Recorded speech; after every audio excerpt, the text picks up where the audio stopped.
I said you had a phone call. What are you doing to me? Oh, yeah. Well, touche. You're going to be like that? Hey, I'm going to be the same. I'm going to be the same. To show people you exist. That's it. So what are you doing nowadays? What am I doing nowadays? What I'm doing nowadays is going over old photographs.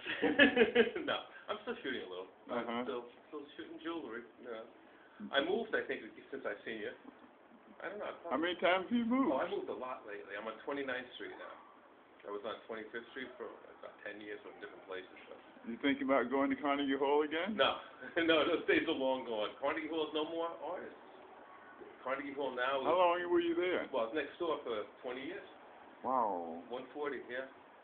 And when I got there, there was, I think, 19 photographers in the building.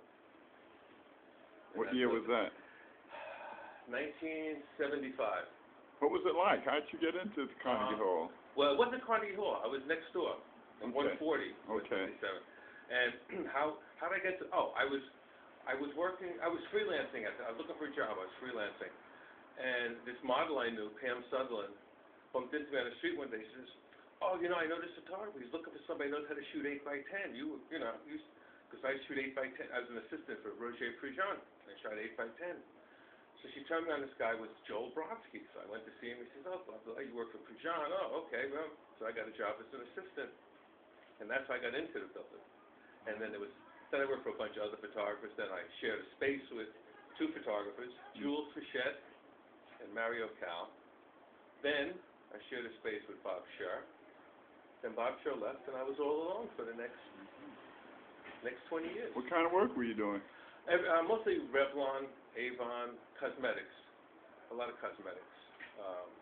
All cosmetics companies. Every cosmetic company, actually, at that point. A lot. And a few record albums. A lot of Latin. I think Fania Records. And Warner Brothers. A lot of Warner Brothers. Yeah, those were the days. So and then now? Yeah, now. Now, hey, I'm just living off my good looks.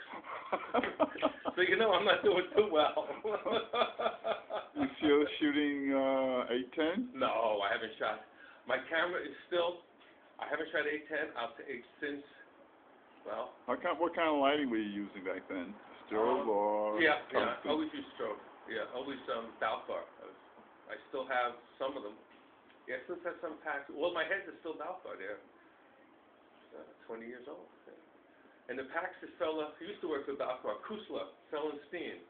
He went in business making packs, and I still have his packs that there. This guy was good. He was a good Haitian fella. Except in the middle of the night, he disappeared. Owing a lot of people a lot of money, but I got my packs, so. So what kind of work are you doing nowadays? Well, I'm shooting mostly jewelry. So I have about 4 or 5 jewelry clients, and which works perfect. I have a small studio which is 10 by 40, and it works perfect for me. I'm alone again, which is nice. I haven't been alone in 10, 11 years, and it's different being alone again. Are you shooting digital? Yeah, everything. Yeah, Canon 5D. And everything is digital. I haven't shot film, and I still have film. Still have 4x5 and 8x10, and I don't know what I'm going to do. I have a lot of 4x5 Polaroid that someone says, put it on eBay. They go for $250. I said, it's expired for 20 years. I said, no, people want it. So one of these days I'm going to investigate that. Yeah, there's always a call for Polaroid. Yeah. People keep coming through. You got Polaroid? Yeah. You got Polaroid? There's always, But it's dried up, I still have it in a cool spot. I must have kept it, but I must have about 20 boxes. Wow. Yeah, 55, 54, Wow. 60. Wow. Yeah, 60 something. Wow. I got to get rid of it. Yeah. I mean, it's silly just saying that. I hate to, and one of my good friends, her daughter, is majoring in photography in high school. So what do you plan on selling your box for? For a box? No idea. I was going to put it on eBay. I have no idea. Yeah. I see, in England, they're selling it for $200 a box. I don't know how in America. So you have all those boxes. You have pretty close to $5,000 worth of. Well, that's more I made last year. Who knows? Who knows that they'd be worth?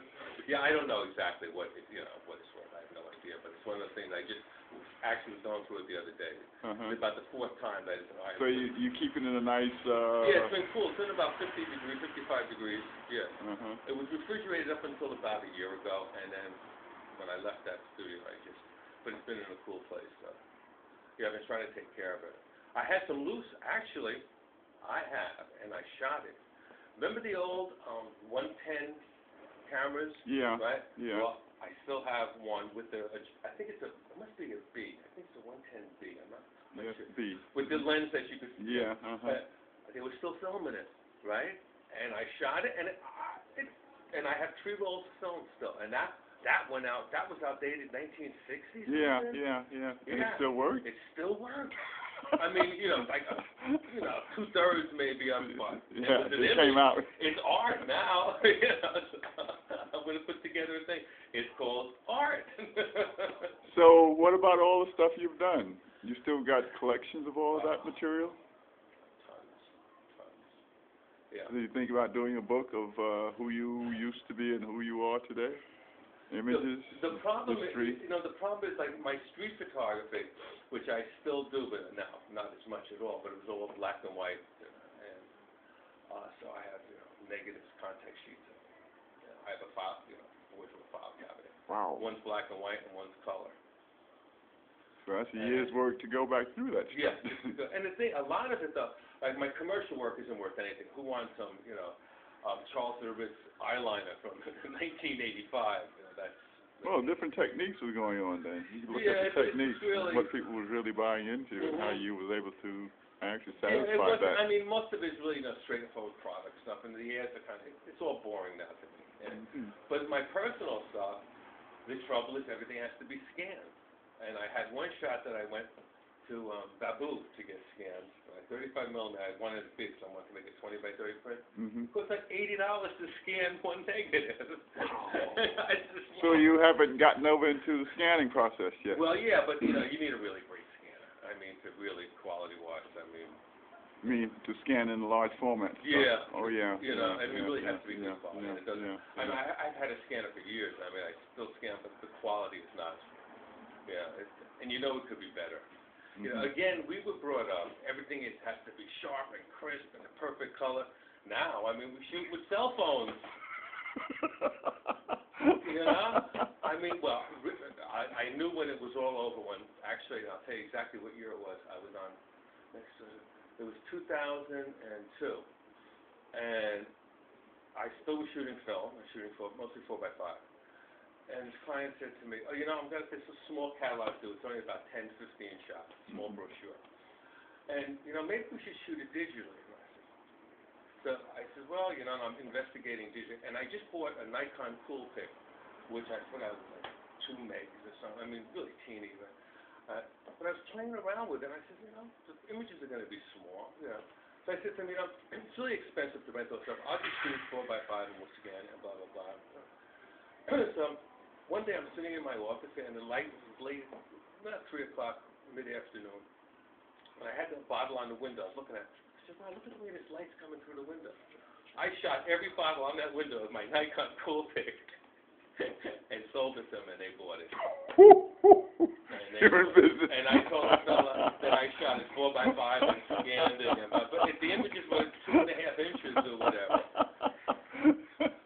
And I worked for them after that, too. In the about 2007 or so, they went out of business, but it wasn't because of the photographs. So that's one of my image stories. So how many megapixel cameras do you use now? Well, I guess, I don't know, the 5D is about 20. Yeah, it's about 20. And that's equivalent to a 4.5? A little less. I don't know. It's very hard. One of my friends has a Hasselblad, and we kind of compared. And Hasselblad's supposed to be a medium format. It's kind of really close. I mean, and again, nobody cares. That's the problem. Nobody cares. Well, we could always fix it in post. That's my favorite expression. Don't worry, we'll fix it in post. Yeah, but I got strings hanging over here. I got putty sticks. Don't worry, we'll fix it. Before, when you shot film, you couldn't have that chance because retouching was so expensive. You had to make sure that putty was hiding, and you had that string wow, you had to make sure the light didn't hit it in that way, and Now just now, go back. no, Gone. yeah, exactly, gone, right. It's almost, you have actions for these things now. You just put the image in and say, okay, press this, and it's gotten, and again, there's a few art director friends that I still have that are still alive. You know, they don't understand how this business has changed the same way. A friend of mine said to me the other day, he says, "No, I got this new kid working with me, right out of, I think, with the Syracuse graduated, first in his class in art, design. It was like the whiz." He said to him, "You know, I don't like this type. Get something without serifs." And he says, you know, he looked at me straight. He said, "What's the name? What's a serif? What's a serif? The kid just graduated from one of the best art schools and didn't know what a serif on type was." So that just shows you what the quality and what people know. Narrow. Now, and what they care about. Everything is boom, boom, boom. Nobody picks up a magazine and says, "Oh, look at that." Well, how many magazines are there? You know, everything's online in the last 2 seconds, and it's finished. And you look at it, oh, that's nice. And you never really question it. You know, before we used to look at a bottle of, you know, a perfume bottle. Wow, look at the way that's lit. Look at the way. Yeah. Now, None of that, huh? no, because most everything is done in post-production. Well, most of them aren't even. You know, that's the other thing. That's Later shadowing over there. But that's what killed. I think is what kills still photography is CGI. Everything is computer generated. Nothing is real anymore. I mean, I used to shoot a lot for a Revlon, basically the same product over and over and over because they wanted a little bit on the side, shoot down a little. Now they do a CGI when it first comes. They design it that way before it's even made. And so you just, you know, Poop, poop. boom, you know, and get it anything you want. You want it bigger, you want it smaller. You know, before it was a half ounce, an ounce, 2 ounces. You know, now, okay, that's going to be an ounce. Boom, make it bigger. That's 2 ounces. Make it smaller. That's 3/4 of an ounce. So, and cheaper. Yeah, everything is speed. No, let's do it now. The positive thing is the client leaves, and you don't even have to hand them anything. You know, because you sent it to them already. You know, they walked out of the studio before, rushed the film to the lab. Hopefully it came back, kept it set. You had to keep it set up. You know, you're shooting 8x10. Wow, you got to keep this set until they approve it. So can't break it down. Yeah, so they already, you know, so you take up the studio for 2 days. You know, then you have to make sure the film, and then they have to approve it. And they went to lunch, or they won't be back. Oh, but they're gone for the day. So you're stuck with this in your studio all day. Now, client's there, or you just email it to them. Okay, that's good. Next. So you don't have a call for 8x10 anymore? No. The only call I have 8x10 is moving this camera, which is in a box that I bought it in still. Right? I have it unfolded. Right? It's a Cambo. Yeah. It's all unfolded, you know, in perfect condition. I was going to sell it. And I said, no. And I talked to, actually, I just sold my studio stand, a 9-foot stand to Calumet, who I bought it from for about a quarter of the price when I paid for it. But anyway, and I said, you know, we want to take this on consignment. He says, "Ron, it doesn't even pay for us to do it on consignment." Wow. And he said, you know, see if you can donate it, you know. So donate it. You know, one of my friends goes to SVA, and I said, you know, check out his, they don't want it. You know, and it's actually a brand new, you know, a brand new guy. So that's where it is now, That's the way it is. You know, that's the way it is. Welcome to the future. Yes, here we are. Daily Comment. Here we are. Yep. And your name is? Ron Bosco.